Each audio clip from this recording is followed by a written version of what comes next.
की नाकामियों का भी जिक्र हमको करना ज़रूरी है। 75 साल का तारीखी सफ़र इस ऐवान ने मुकम्मल किया। ये ऐवान एक इमारत नहीं है मेरी नज़र में, ये ऐवान इस वतन अजीज़ का एक दिल है जो बाहर जो गरीब और मजलूम अवाम की तकलीफ़ को महसूस करे, इसीलिए मैं इसको दिल कहता हूँ। मैं आपके सामने 15 मिसालें पेश करूँगा जहाँ पर इस ऐवान ने अपनी नाकामी का सबूत पेश किया। एक उस वक्त जब दिल्ली की सड़कों पर सिखों का नस्लकशी की जा रही थी। एक उस वक्त जब 6 दिसंबर को बाबरी मस्जिद की शहादत हुई। आ रहा हूँ भागलपुर जिसमें रेशम के कारोबार को ख़त्म किया गया, मुसलमानों को दफना दिया और वहाँ पर फूल गोभी उगना शुरू हो गई। एक उस वक्त नाकामी साबित हुई जब मुजफ्फरनगर और गुजरात में नस्लकशी की गई। एक उस वक्त सर जब हम देखते हैं कि मुंबई की सड़कों पर इंसानियत का नंगा नाच हुआ। एक उस वक्त जब इस ऐवान में टाडा पोटा का काला कानून बनाया गया, यूएपीए का कानून बनाया गया, आफ्सपा का कानून बनाया गया जिसको 1 साल के लिए बनाया गया था। 58 में हम 2023 में आ गए। एक उस वक्त नाकामी साबित हुई जनाब जब हम देख रहे हैं कि आज ये जो दिल है, भारत का दिल है, हिंदुस्तान का, इंडिया का दिल है, आज गरीबों में, मजलूमों में, मुसलमानों में, कश्मीर की आवाम में, दलितों में, आदिवासियों में इस ऐवान की मोहब्बत और एतमाद खत्म हो रहा है, कम हो रहा है।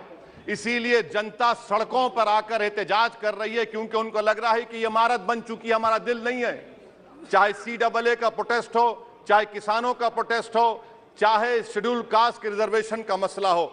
इसीलिए मैं आपके जरिए हम तमाम को मुतनब्बे करना चाह रहा हूं कि अगर हम रोडों पर इंसाफ करना जनता को अलाउ करेंगे, इस ऐवान को दिल नहीं रखेंगे, तो याद रखिए ये हमारी पार्लियामानी जमहूरियत के लिए बड़ा नुकसानदेह साबित होगा। और नुकसानदेह इसलिए भी होगा कि क्या हमको अपने ख्वाब गफलत से, अपनी जिम्मेदारियों से निभाने के लिए क्या भगत सिंह को आके बैठना पड़ेगा ऊपर कि देखो तुमने 75 साल में कैसा कानून बनाया और किसको कहां तक पहुंचा दिया। स्पीकर जनाब, इसीलिए मैं कह रहा हूं कि हम तमाम को अपनी जिम्मेदारियों को निभाना पड़ेगा। ये इमारतें ईंट से बनी हुई जरूर हैं, मगर ये इस इमारत में दिल है। इस इमारत को दिल के तौर पर बरकरार रखना पड़ेगा। स्पीकर सर, एक और मिसाल दे रहा हूं जहां पर इस ऐवान की नाकामी है। सर, अब तक लोकसभा के कितने 899 मेंबर कामयाब हुए। अब बताइए सर, पार्लियामेंट्री जमहूरियत में शराकतदारी की जमहूरियत है, रिप्रेजेंटेटिव फॉर्म ऑफ डेमोक्रेसी में 8,999 में कितने मुसलमान कामयाब हुए? कितने सर? 520, जबकि 1070 को इस ऐवान का मेंबर होना चाहिए था। कितना डिप्रीविएशन है सर? कितना डिप्रीविएशन है? 92% डिप्रीविएशन है। इस मौजूदा पार्लियामेंट में स्पीकर साहब सिर्फ 26 हैं, 14% मुसलमान और सिर्फ 4.8 उनका रिप्रेजेंटेशन है। बताइए, हम वोट डालने वाले बन गए, वोट लेने वाले नहीं बने। या तो हकीकत यह है कि आप वोट डालना नहीं चाहते उनको, आप सबको वोट डालेंगे, मगर जहां पर मुसलमान आएगा वो कामयाब नहीं होगा। बताइए, जब दिल में एक 14% आबादी की नुमाइंदगी नहीं होगी तो आप क्या फैसले करेंगे? क्या इस ऐवान को हम कहेंगे कि ये रिप्रेजेंटेटिव फॉर्म ऑफ डेमोक्रेसी है? स्पीकर साहब, मैं आपको एक और मिसाल देना चाह रहा हूं। बाबा साहिब अंबेडकर ने सही कहा था, अंग्रेज उस जमाने में पार्लियामेंट बुलाते थे टैक्स बढ़ाने के लिए। हम उसी रास्ते पर जा रहे हैं, हम उसी रास्ते पर जा रहे हैं। हम तो बाबा साहब अंबेडकर को हमने सच साबित कर दिया। स्पीकर सर, आखिर में मैं आपको बताना चाहूंगा कि आज आप देखिए कि चाणक्य ने क्या कहा था। चाणक्य ने सही कहा था। चाणक्य ने सही कहा था कि जब राज चलाने वाले व्यापारी हो जाएंगे तो उस राज के लोग भिखारी हो जाएंगे। आज ये वक्त आ चुका है सर, आज ये वक्त आ चुका है कि क्या first pass the post system इस देश के लिए सही है या फिर हम प्रोपोर्शनल फॉर्म ऑफ रिप्रेजेंटेशन को फॉलो करेंगे। First pass the post system, जिसके पास एक मजहब का वोट होगा, जिसके पास दौलत होगी, वही इस ऐवान में आ रहा है। इसीलिए हम कह रहे हैं कि आप इस जमहूरियत की कहीं ये जमहूरियत कमजोर ना हो जाए, मुझे इस बात का डर है सर। आखिर में मैं खत्म करने से पहले एक बहुत बड़े शायर ने कहा था, उस पर खत्म करना चाहूंगा कि अभी चिराग सरे राह को कुछ खबर ही नहीं, अभी चिराग सरे राह को कुछ खबर ही नहीं, अभी गिरानी शब में कमी नहीं आई, अभी गिरानी शब में कमी नहीं आई, निजात दीदे दिल की घड़ी नहीं आई, चले चलो कि मंजिल अभी नहीं आई। स्पीकर साहब, आखिर में याद रखिए एक बात को मैं सबसे कह रहा हूं कि पिच बदलने से गेम नहीं बदलता, गेम को बदलना पड़ेगा। आप पिच बदल रहे हैं, वरना याद रखिए, जब तक हम अपने जमहूरी उसूलों पर, रूल ऑफ लॉ पर, संविधान पर अटूट अमल नहीं करेंगे, वरना याद रखिए कहीं नई इमारत भी हिटलर की राइक्सटैग की इमारत ना साबित हो जाए। बहुत बहुत शुक्रिया सर।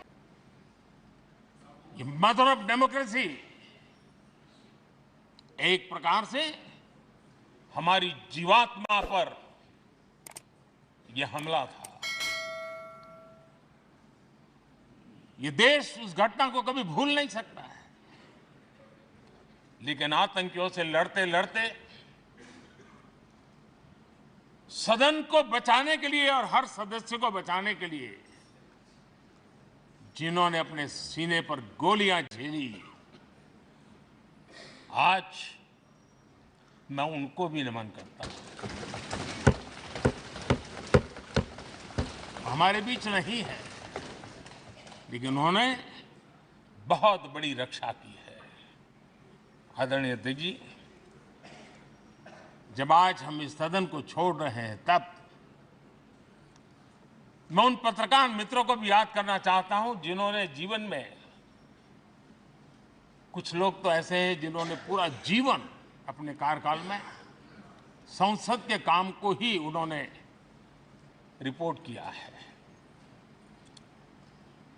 एक प्रकार से वो जीवंत साक्षी रहे हैं।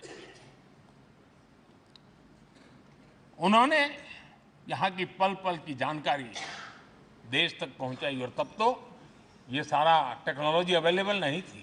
तब वही लोग थे जो यहां की बात पहुंचाते थे, और उनका सामर्थ्य था वो अंदर की भी पहुंचाते थे और अंदर के अंदर की भी पहुंचाते थे।